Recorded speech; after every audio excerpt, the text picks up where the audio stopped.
Salut, c'est Elsa, embarquez avec moi à la découverte d'un artiste, d'un univers, d'un projet. C'est tout de suite dans Quand la musique est bonne. Un podcast Fossa FM. Bienvenue dans un nouveau Quand la musique est bonne et aujourd'hui j'ai la chance de recevoir non pas un, mais deux invités, Sébastien et Victor qui forment La Parade. Bonjour les gars, comment ça va ? Salut, ça va nickel ? Ça va nickel, on est un peu stressé, c'est la première fois qu'on fait ça. C'est la première fois que vous faites une interview ? On a fait des interviews un peu chaotiques, une pendant un concert où on nous entendait pas beaucoup, du coup on s'est permis de dire un peu n'importe quoi. Ouais. Et c'est moi qui ai dû la faire où je devais me prendre en vidéo tout seul avec des questions écrites. Mais là c'est la première fois qu'on passe à la radio en fait. Ah bah c'est surtout tu vois. ça. Ouais, en tout cas, on a fait des interviews dans l'énergie du concert. Là, comme ça, après le déjeuner et tout comme ça, c'est la première. En pleine digestion. Exactement. Alors, évidemment, on est là pour parler musique. Vous venez de sortir un deuxième single, mais avant ça, je voulais savoir quel était votre premier souvenir lié à la musique. Vas-y. Je commence ? Vas-y, commence. Waouh.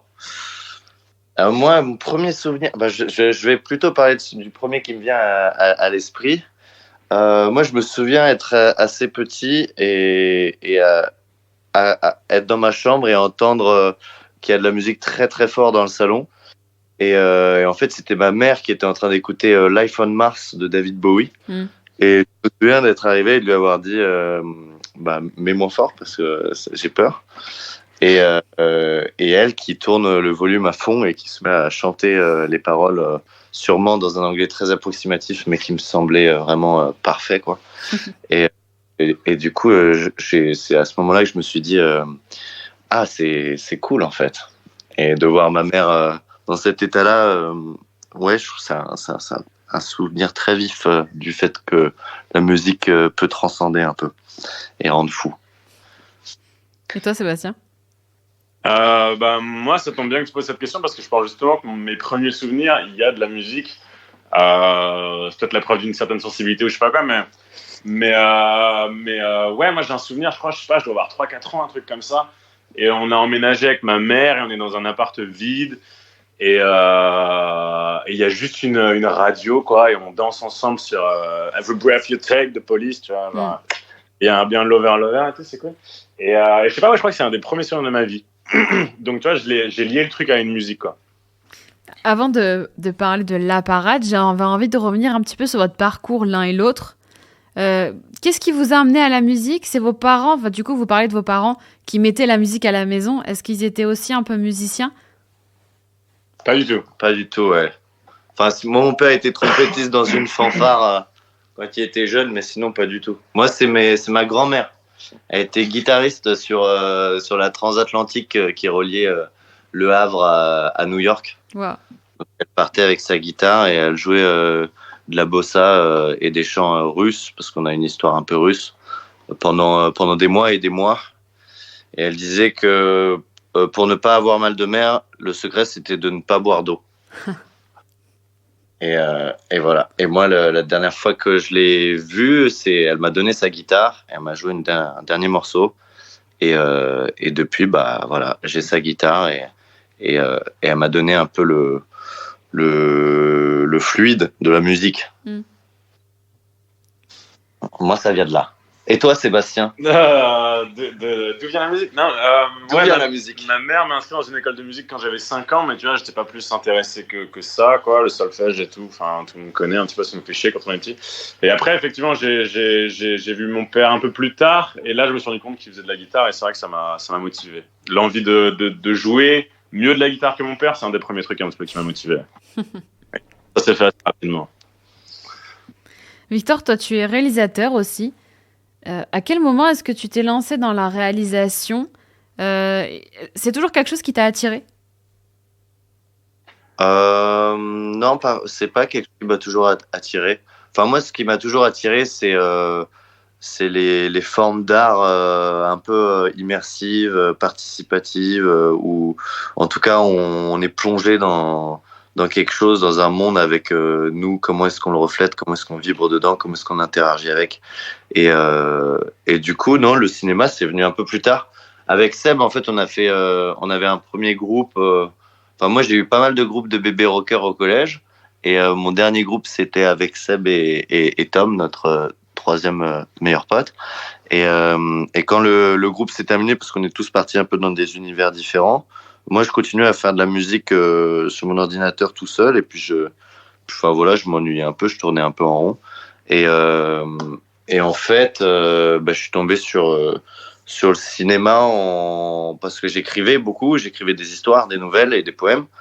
Et en fait, je suis tombé sur une fille qui m'a demandé si j'avais pas un scénario pour elle parce qu'elle voulait réaliser un film. Et j'ai dit si, bien sûr. Et du coup, je suis rentré de la soirée chez moi et j'ai écrit un scénario en une nuit. Et le lendemain, je lui ai envoyé et elle m'a dit trop bien, mais par contre, c'est super personnel ton truc. Tu veux pas le réaliser toi-même et je t'aide. Et en fait, du coup, elle est devenue mon assistante réalisatrice. Elle est devenue plus tard notre pianiste aussi. C'est Hugues. Et du coup, en fait, c'est elle qui m'a complètement appris à faire du cinéma et qui m'a mis dedans en mode vas-y, t'as des trucs à raconter, lance-toi. Et puis j'ai chopé la maladie directe et maintenant, ça fait 6-7 ans que j'en fais. Ouais. Et là, j'ai sorti mon premier film financé avec du vrai argent. Ça, c'était chouette. Et là, il est en train de faire son petit tour en festival. Il s'appelle Amour Noir. Et c'est La Parade qui a fait la musique. Merci à eux, d'ailleurs. Je remercie La Parade. Très sympa de votre part. Voilà. Et justement, comment est-ce que on se fait une place quand on entend de plus en plus qu'avec les nouveaux smartphones, finalement, on peut tout faire? Comment on se fait quoi comme place? En tant que réalisateur, par exemple.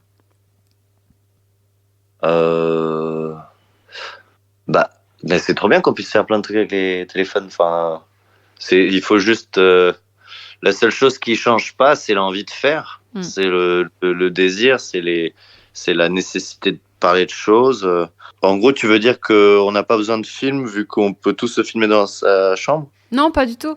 Je te demandais, parce que toi qui es dans le cinéma et qui du coup réalise des choses avec des caméras qui sont plus performantes que ce qu'on a à bout de main. Tu vois, parce que y a même les gens se disent c'est bon, pourquoi faire, j'ai un téléphone, quoi. Qu'ils le fassent. C'est pareil non plus. Hein. Non, mais après, moi, j'ai fait des trucs avec des petites caméras et c'est super intéressant aussi. Ça dépend de ce qu'on veut raconter, en fait. Ouais. Les grosses caméras, c'est un kiff de faire un outil, d'aller dans le beau, en tout cas, dans l'esthétique. C'est ce kiff-là. Après, moi, je suis très adepte d'écrire un scénario, de monter une petite équipe pas trop grosse pour pas que ce soit trop compliqué à faire et qu'une fois qu'on est en chemin, on réagit avec le décor, avec ce qui nous arrive et on s'adapte. Donc moi je suis pas un adepte de la technique non plus, de la grosse caméra, des grosses lumières. Ouais. Pour les clips qu'on a à la Parade par exemple, on a tout tourné en décor naturel sauf à un moment et ça on adore parce que du coup on choisit une date et puis on prie pour qu'il fasse beau. Et puis qu'il fasse beau ou moche, ça raconte quelque chose. Dans Bye Bye Bravo, il fait super moche. Mais du coup, ça apporte un peu de dureté à ce duel qui est quand même deux personnes qui jouent leur vie. Donc c'est bien qu'il fasse moche. Et puis après, sur Nostalgique, on s'est pris un super coucher de soleil. Donc c'était chouette. Enfin, on joue avec l'environnement, quoi, avec ce qu'il y a, ce qu'on nous offre. On essaye de pas trop tout contrôler et d'aller dans le sens des choses, dans le sens de la vie. Et toi, du coup, Sébastien, tu as parcouru une grande partie du monde. Est-ce que ça aussi, c'est quand même une énorme aventure. Est-ce que tu peux nous en dire un petit peu plus? Ouais, non, je sais pas, ça me paraissait naturel au bout d'un moment d'avoir envie un petit peu de voir ce qui se passait de l'autre côté, quoi. Et après, voilà, il faut faire le premier pas, tu vois, faut prendre le billet un petit peu, le billet aller simple sans retour. Puis après, tu te laisses aller. La guitare, c'est un super allié dans ces moments-là. Et je sais pas, c'est une sorte de nécessité de se nourrir de quelque chose, surtout quand tu veux faire de la musique un petit peu et que tu sais un petit peu que tu as envie d'avoir des trucs. Tu ressens le besoin de vivre des choses fortes, quoi, pour avoir des choses à raconter, quoi. Donc tu pars et franchement, tu le regrettes quasiment jamais, je pense. Là, tu parles de sonorité, justement. T'as pu t'imprégner de toutes les sonorités des 4 coins du monde, j'imagine. Est-ce que tu aurais une anecdote, par exemple, à nous partager? Ouais, enfin, ça t'ouvre un petit peu des portes musicales. J'ai des anecdotes, je sais pas, dans des veillées en Afrique où c'est genre full tam-tam, quoi. Genre, rien que, je sais pas, enfin, tu vois, à la base, je suis quelqu'un qui se prenait grave la tête sur les mélodies et des trucs comme ça, et de faire des veillées genre full tam-tam, genre avec 50 tam-tam et tout. Enfin, je sais pas, c'est des expériences musicales qui sont folles, quoi. Et je sais pas, donc après, c'est le plaisir du partage, c'est le plaisir de la musique live, c'est le plaisir de parfois même l'espoir de la trance, de choses comme ça, quoi. Et de vivre ça quand c'était à l'autre bout du monde et que le matin, tu savais pas pourquoi t'étais là, que tu t'en étais perdu et que d'un coup, il t'arrive un truc comme ça te rappelle que voilà, c'est pour ça que je fais des choses comme ça, quoi. Et comme quoi, la musique, finalement, même à l'autre bout du monde, ça marche. Ouais, et puis voilà, c'est le langage universel, c'est sûr que ça c'est trop bien. Surtout quand tu voyages comme ça et que tu vois, tu peux pas parler avec tout le monde ou que tu as des conversations super superficielles et tout ça. D'un coup, tu fais la musique et là tu te mets d'accord avec tout le monde. C'est sûr que c'est un moment où tu te dis putain, la musique c'est quelque chose de sérieux, quoi. Et c'est cool ça. Du coup, c'est fort de vos 2 expériences, même si j'en ai parlé d'une minime, mais c'est grâce à ça aussi que vous allez aussi enrichir La Parade. D'ailleurs, on n'en a pas parlé, mais pourquoi ce nom? Alors la parade, c'est parce avec Sébastien, on a passé un premier confinement magnifique, mais qui nous a fait réaliser qu'on avait très envie de refaire de la musique. Et du coup, on s'est retrouvés pour le deuxième confinement, et puis même avant, dans une maison de campagne de potes, avec plein de musiciens, pour faire un peu des expériences sonores et de l'expérimentation. Et en fait, ce qui s'est passé, c'est que pendant ces longues résidences, on a joué avec des violonistes, des ukulélistes, des chanteuses, des chanteurs lyriques, batteurs, plein de types de musiciens. Et du coup, nous, on s'est dit qu'on allait appeler ça La Parade parce qu'on avait envie de faire un groupe de musique où on s'enferme pas dans un registre. Et même si finalement il y a un ADN qui commence à se créer, mais en tout cas on voulait pas fermer la porte aux autres et on voulait que ce soit une grande fanfare, quoi, finalement, où il y ait plein de gens qui puissent s'y greffer. Après, ce qui s'est passé dans les faits, c'est que finalement à la fin des confinements, tout le monde est rentré dans leur vie et nous on est un peu débloqués, mais on continue en fait à bosser avec d'autres musiciens. Et voilà, c'est un peu l'ADN de La Parade. On met un peu tout ce qu'on trouve. Encore une fois, on s'adapte à ce qui se passe, à ce que propose l'univers, et puis on essaye de faire des choses avec, quoi. Non, ouais, la Parade, c'est arrivé un peu comme une évidence. On aimait bien ce que ça évoque. Je sais pas, premièrement, comme il a dit, ça évoque une notion de groupe. Tu vois, il y a un truc, il y a un truc de groupe. Il y a un truc de football. Ouais, là, il y a un truc de rupture. Il y a un truc de rupture. C'est une parade. C'était une parade un petit peu à la vie, un petit peu toute tracée qu'on devait avoir. Tu sais, le moment où tu fais un choix comme ça de te lancer à fond dans la musique, il y a quand même une prise de risque. Il y a une notion esthétique, on trouvait que ça sonnait bien. Et puis, il y a une notion aussi plus animale, je sais pas, de séduction et tout ça. Enfin bref, ça évoque un petit peu plein de couleurs comme ça qu'on aime bien. Donc voilà, on s'est fait pourquoi pas. Surtout pour la parade du gardien, quoi. C'est en 2020, en fait, 2021, pardon, que vous renouez avec la musique, finalement. Renouer avec la musique, peut-être pas, mais en tout cas, qu'on refait de la musique ensemble, ouais. Voilà. On était plus partis chacun de notre côté, et c'est vrai qu'on s'est retrouvés dans un confinement. En 2020, ouais. C'est 2020 ? Bah oui, c'était à l'été après le confinement. Enfin, pendant. Ouais, c'est vrai, ouais, t'en as. Et ouais, on n'avait pas fait de musique ensemble depuis 4-5 ans, quoi, un truc comme ça. Et à ce moment-là, voilà, on s'est retrouvés à ce moment-là.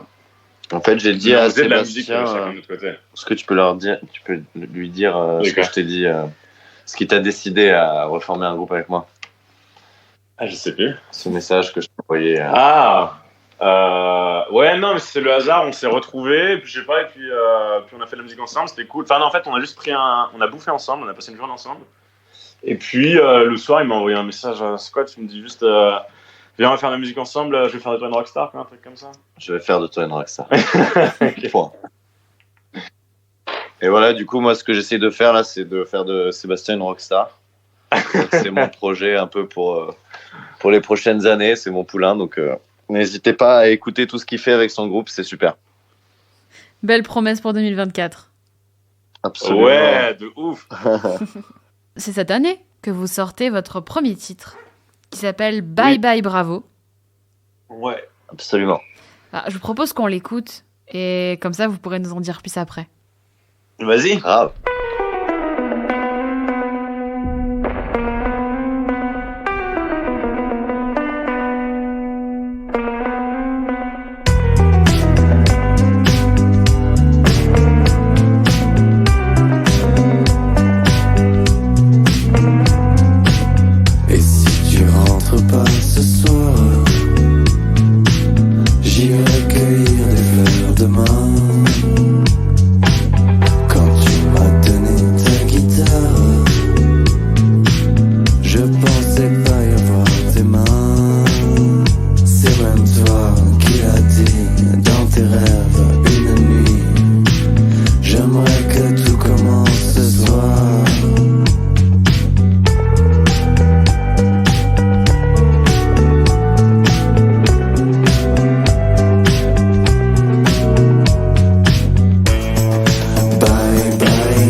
C'était Bye Bye Bravo de La Parade. Sébastien, Victor, vous êtes dans Quand la musique est bonne.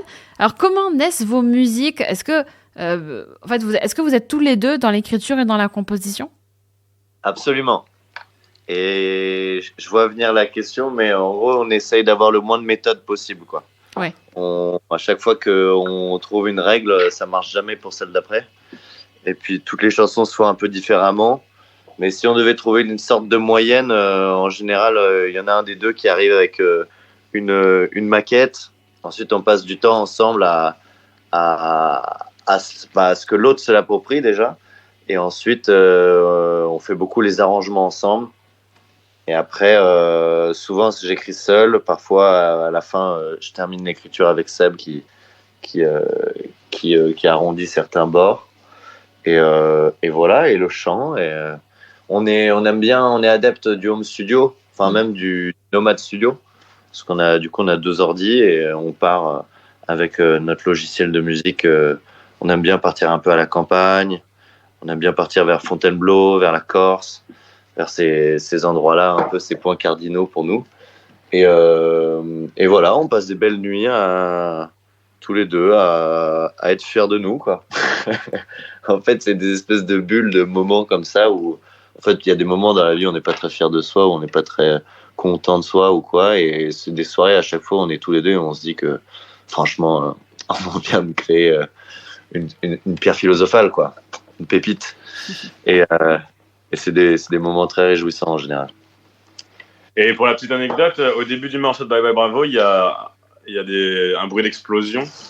Et on a rajouté ça. C'était le jour où on a fini du coup notre premier morceau qui était Bye Bye Bravo. Et c'était le jour de la séparation des Daft Punk, donc on a un peu repris ça et on a posé ça au début. C'était un peu, je sais pas, un truc qui nous un clin d'œil. Ouais. Et puis comme la chanson s'appelait Bye Bye et Bravo, ça marchait bien. Parce qu'en fait, ils avaient fait une vidéo où t'en avais un des deux qui se faisait exploser. Et du coup, on avait repris l'explosion et nous, c'était plutôt le souffle d'un commencement, quoi. La relève, quoi. Ouais, carrément. On est la relève des Daft Punk. On est la relève des Daft Punk et des Beatles en même temps, quoi. Il faut rêver. Et du coup, Bye Bye Bravo, ça parle de quoi? Alors, sans forcément rentrer trop dans les détails, parce que des fois, on aime bien garder quelque chose un peu secret. Est-ce que vous pouvez nous en parler? Bye Bye Bravo, au-delà du sentiment que ça évoque de laisser partir quelqu'un et de le remercier, en tout cas de le féliciter pour tout ce qu'il a fait. Moi, le point de départ de la chanson, c'était un peu quelques mots que je donnais à ma grand-mère, quoi. Et qui m'avait laissé sa guitare sur laquelle je peux encore voir ses mains. Et voilà, c'est un peu un morceau qui s'adresse à quelqu'un à qui on doit dire au revoir, mais qui finalement reste toujours en nous et de qui on prend quelque chose pour en fait s'en servir pour essayer de vivre le mieux possible et d'avoir une vie intéressante, quoi. Et d'ailleurs, pour ce titre, un clip a été fait. Tu l'évoquais tout à l'heure, Victor, tu es à la co-réalisation. Et ce clip-là débute par un duel entre vous deux. J'avais clairement l'impression d'entrer dans un clip de Mylène Farmer par Laurent Boutonnat. Ouais, c'est vrai. On n'avait même pas fait le lien, mais après, on nous l'a dit et on a fait, ouais, effectivement. Nous, on était plus sur la référence de Barry Lyndon. On était dans du Barry Lyndon. Mais effectivement, il y a un côté très Mylène Farmer avec ce côté napoléonien. Ouais, le sexe en moins. Enfin, l'érotisme, je veux dire.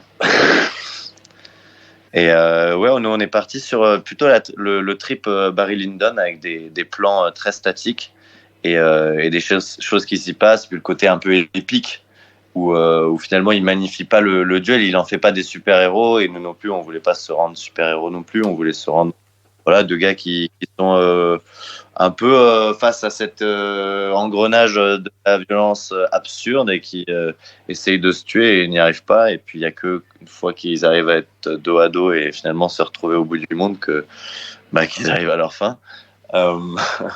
En juin-juillet, vous avez fait plusieurs scènes de festival. Comment est-ce qu'on se prépare quand on va faire vivre en tout cas un projet sur scène? Vous avez même 2 acolytes qui vous accompagnent. Ouais, 3 même. Ah, 3. Est-ce que vous pouvez nous les présenter? Ouais, bien sûr. Il y a Raoul de Casteja à la basse, Emmanuel Lao à la batterie et Laetitia Hugues au synthé qui nous ont rejoints en début d'année, quoi, dans l'hiver. Et voilà, et on a fait tous les concerts à 5 ensemble. Et comment on se prépare? On répète, on bosse, on a envie d'envoyer du sale. Et après, au bout d'un moment, une fois que la tournée elle commence un petit peu, on relâche, on se sent prêt. Toujours les premiers concerts un petit peu, où à la fin des concerts, on dit ce qu'il faut améliorer. Et puis après, on espère que ça déroule. Au bout d'un moment, on est bien rodé. Et après, voilà, on boit un peu de vin blanc et on a tout ce qu'il faut, quoi. Ouais, c'est vrai qu'il y avait un truc à chaque fois qui nous aidait bien, c'était de passer du temps ensemble. Souvent, quand on joue dans un festival, on doit faire les balances en fin de matinée. Et puis parfois, quand c'est en dehors de la ville, en fait, il faut dormir sur place la veille. Donc c'est vrai que ça permet d'avoir ce truc de cohésion. Comme on n'a pas les amplis et tout ça, on répète avec une guitare électrique débranchée. Le batteur, il tape sur des sauts et la pianiste... comment elle faisait la pianiste? Oui, on est arrivé quand même à la brancher, elle, parce que ouais, tu retrouves toujours des pianos quelque part. Voilà. Et puis ça permet de faire des petites... de s'imprégner un peu des lieux et d'avoir un moment ensemble. Nous, le petit truc qu'on aime bien faire en ce moment, ce qu'on a fait beaucoup cet été pour se coordonner, c'est de faire un grand home.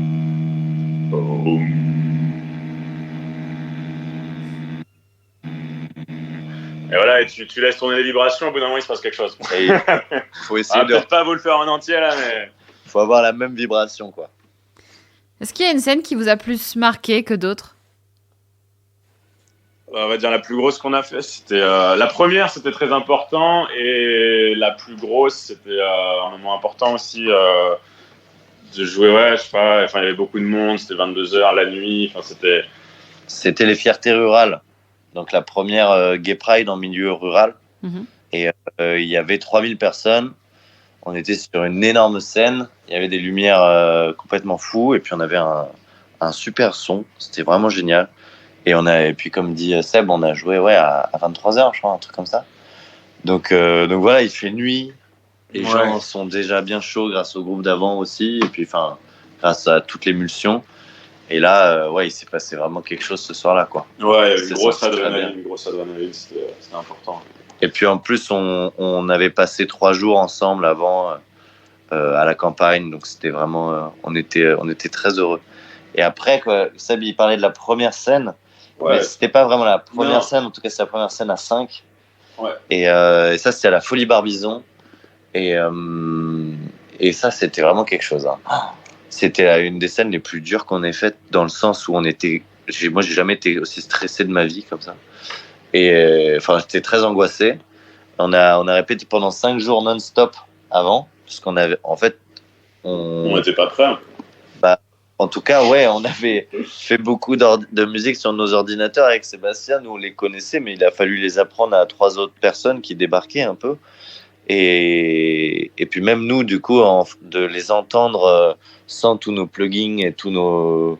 Parce que par exemple, quand on écrivait un synthé, on a toujours mis 8 synthés ensemble pour que ça ait plus de peur. La basse, c'est moi qui les... Enfin, c'était souvent moi qui les composais, c'est pas toujours le cas, mais... Et comme moi, je fais pas de solfège ou quoi, j'écris souvent des parties de basse qui sont un peu n'importe quoi. Enfin, qui sont pas jouables, en fait, après. Et donc, il a fallu tout harmoniser, essayer de trouver en fait comment sonner live et comment sonner avec ces instruments-là, avec juste 5 pistes. Donc, ce qu'on a fait quand même, c'est qu'on a fini par avoir quelques bandes sur les côtés pour certains instruments trop bizarroïdes qu'on voulait jouer. Mais l'objectif, c'est de pouvoir être 10 sur scène et de pouvoir jouer toutes ces pistes-là de manière le plus organique possible, quoi. Et le 12 octobre, votre deuxième single Solastalgique sort. Déjà, qu'est-ce que ça veut dire, solastalgique? La solastalgie, c'est la peur de l'avenir. C'est souvent lié à la crise climatique, mais en gros, c'est ça. C'est une angoisse du futur. Cette chanson, en tout cas, quand je l'ai écoutée, j'avais l'impression d'écouter un petit peu un poème. Est-ce que je me trompe?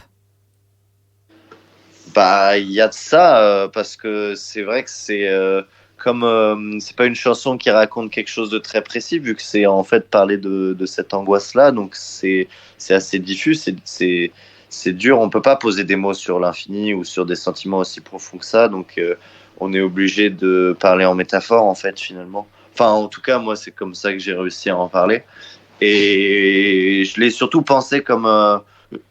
une sorte de remède au chagrin, une sorte de... En fait, je l'ai pensé... je pensais beaucoup à Sébastien et à mon petit frère en l'écrivant, qui, comme tout le monde, et comme moi le premier, avait parfois des angoisses liées au futur, liées à la vie, des choses comme ça. Et je me disais, qu'est-ce que je pourrais leur dire, quoi?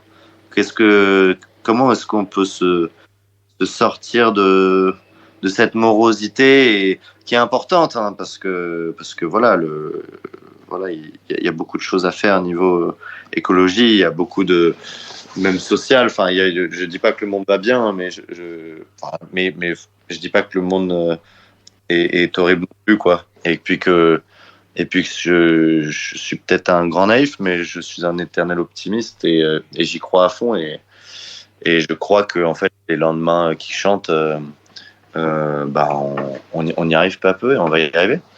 Donc c'était un peu l'idée de ça, c'était de dire ouais, c'est dur, mais zoom un peu sur ce que tu vis au moment T et vois que c'est beau aussi, quoi. C'est pas que moche.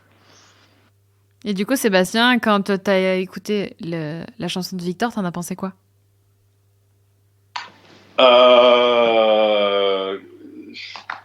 Ça, c'est pas vraiment. Quand je lis les paroles. Ouais. Le texte, je sais même plus. Je sais même plus. Il y a eu beaucoup de changements sur ce morceau. Mais en fait, je sais que à la base, j'avais fait une sorte d'air, genre de yaourt, tu vois. En anglais, souvent c'est comme ça que je fais un peu des top lines.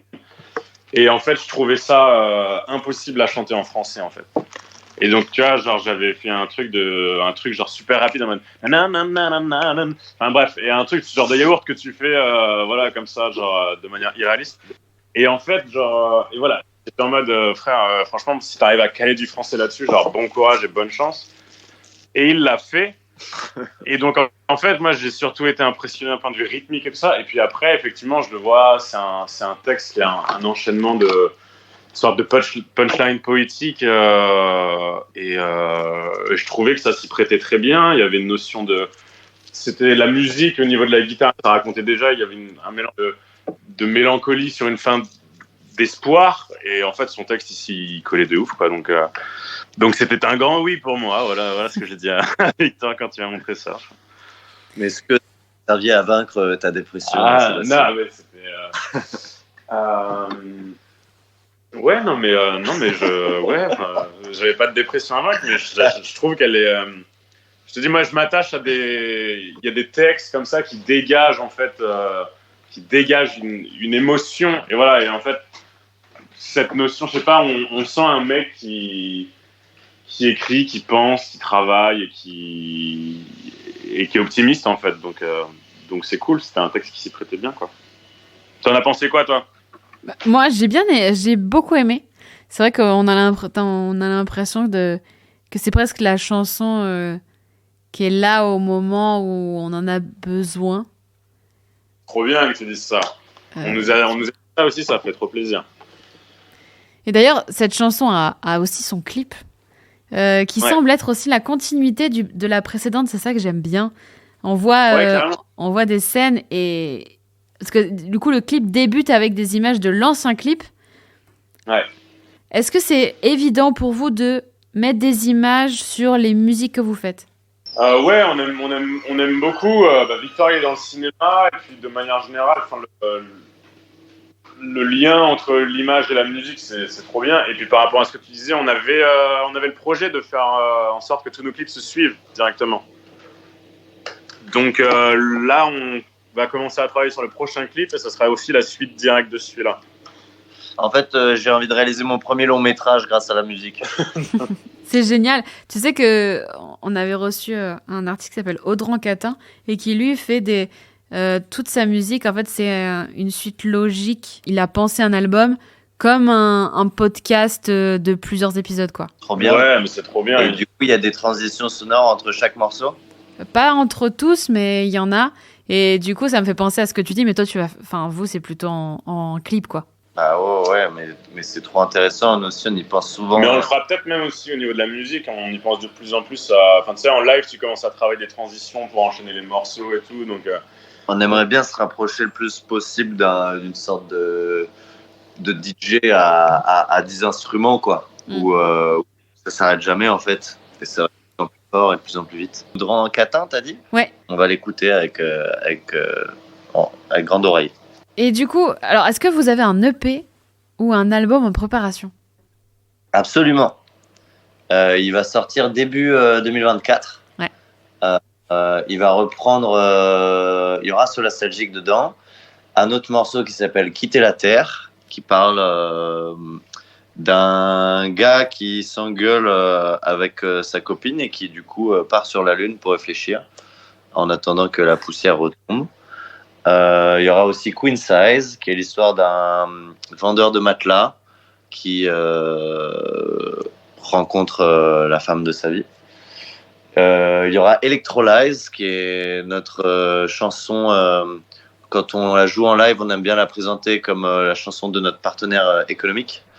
Parce que du coup, c'est l'histoire de personnes qui ont vendu leur âme au diable pour en fait vendre de l'électrolyse aux gens. Et l'électrolyse, c'est un projet qui vient de la Silicon Valley qui peut permettre en fait avec une seule crème de remplacer tous les objets chez soi. Donc, tu peux faire un shampoing, qui peut laver des habits, qui peut faire essence pour les voitures. Voilà, c'est Electrolyze. Ensuite, on aura Aérogare, pardon, elle s'appelle Aérogare. Ça, c'est l'histoire de quelqu'un qui vit dans son appartement et à chaque fois qu'il écoute une musique triste, il se met à pleuvoir dans tout l'immeuble.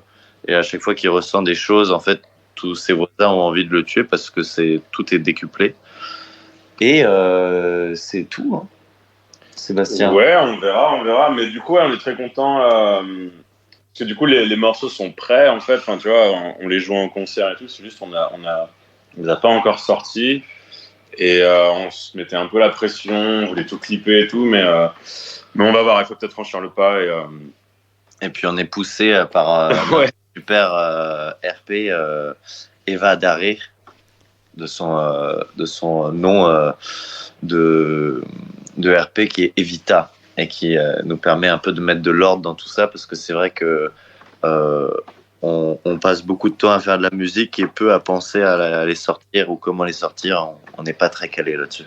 Bah en fait, comme on dit tout à l'heure, en fait, on était dans un projet nous de sortir en fait tous les sons les uns après les autres, clippés à la suite, tu vois, comme une sorte de série en fait. Et en fait, on nous a dit non, en fait, ce serait bien de sortir un EP tout d'un coup et ça peut être cool en vrai. Donc sûrement février-mars, on va voir. On suivra ça de très près. Ça va du très très lourd. On parlait justement vous parlez de conversation avec votre RP, mais que diriez-vous aux Sébastien, aux Victor, qui ont 10 ans, si vous pouviez? Oh là là, mais tellement de choses.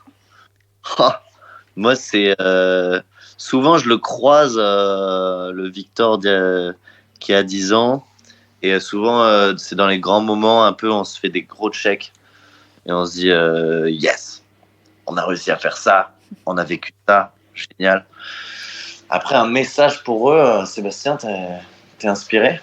Non, ouais, mais moi je l'ai retrouvé il y a pas longtemps. On se parle pas mal en ce moment et justement, enfin, tu sais, le fait de retourner dans la musique comme ça, c'est une réconciliation avec celui de 10 ans, quoi. Moi, je sais que c'était mon rêve de faire de la musique, de rester dans la musique.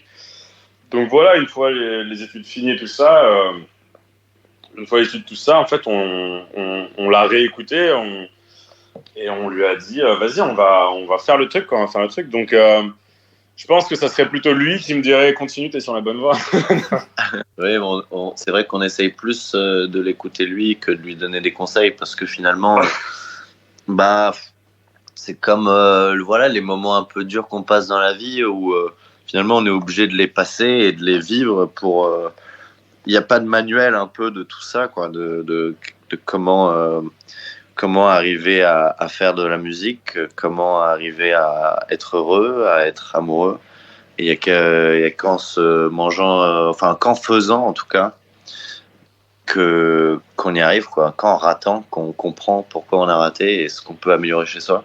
Donc non, si un conseil, ce serait ça, c'est continuer à faire, n'aie pas peur, n'écoute pas les autres qui disent que c'est naze. C'est peut-être naze, mais il faut passer par du naze pour faire du bien. Et qu'est-ce qu'on peut vous souhaiter pour l'année 2024 qui arrive? De l'amour, un hiver chaud, Des concerts, beaucoup de concerts. Un beau printemps, un bel été, au niveau du live, un hiver avec des belles prods. Et qu'en vrai, que tout continue comme ça se passe pour le moment, quoi. Pour le moment, ça avance bien, ça avance même plus vite que ce qu'on avait prévu. Donc, on peut nous souhaiter qu'on reste sur les rails sur lesquels on est pour le moment. Que l'arbre continue à pousser et fasse de beaux fruits. Merci beaucoup, La Parade, d'avoir répondu présent pour ce Quand la musique est bonne. Merci à vous, merci à Fossa FM, merci à Elsa Martin. Est-ce qu'on dit Martins ou Martin ? On dit Martins, ouais. Merci Elsa Martins. On retrouve du coup tous vos titres sur les plateformes de streaming et l'album en début d'année, ou en tout cas printemps 2024, on va dire. Absolument. On vous reçoit dans le sud de la France avec grand plaisir quand vous le voulez. Et de toute façon, on vous recevra pour parler de l'album, évidemment. On prendra pas nos maillots du PSG. Vaut mieux pas. Ok. À très vite. Et puis bonne fête à vous. Merci à vous aussi. Joyeux Noël.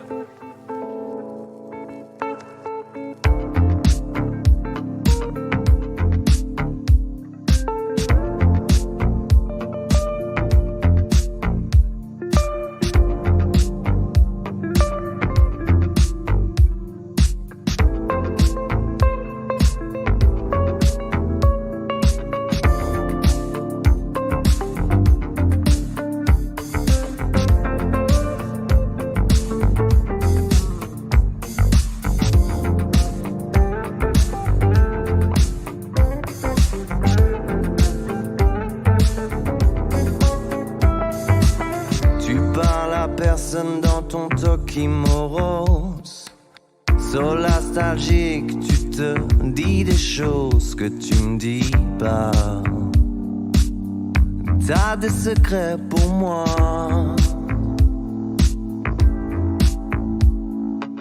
J'ai glissé dans l'entrebâillement d'une paupière qui rêve du temps où tu me diras tout est secret pour moi.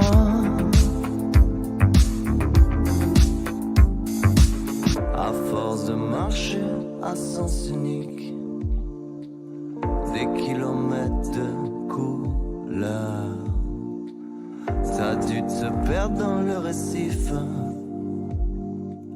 rêver tes dernières heures. Ta plus belle insomnie, tu la passes dans tes brouillons parchemins de toutes les vies. Tu dis rien pour pas dire non, c'est comme un élastique. Si tu pars, fais attention. Un jour fils unique, fils de ré dans ses rayons. Roi de l'Antarctique, impérateur, prince de saison. T'attends l'ascenseur, tu perds des kilos d'émotion.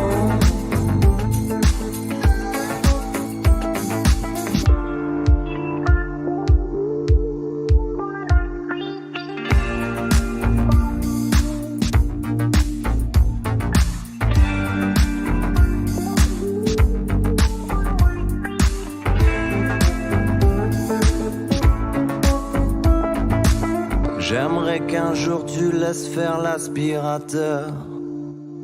Tu sais que lancer des couteaux dans ton cœur, si t'arrêtais de chercher ce qu'il y a devant toi.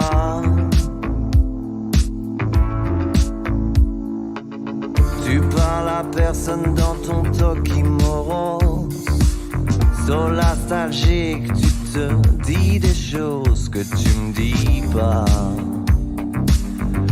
T'as des secrets pour moi. Ta plus belle insomnie, tu la passes dans tes brouillons parchemins de toutes les vies. Tu dis rien pour pas dire non, c'est comme un élastique. Si tu pars, fais attention. Un jour fils unique, fils de ré dans ses rayons. Roi de l'Antarctique, Impérator, prince des saisons, t'attends l'ascenseur. Tu perds des kilos d'émotions. Ta plus belle insomnie, tu la passes dans tes brouillons parchemins de toutes les vies. Tu dis rien pour pas dire non, c'est comme un élastique. Si tu pars, fais attention.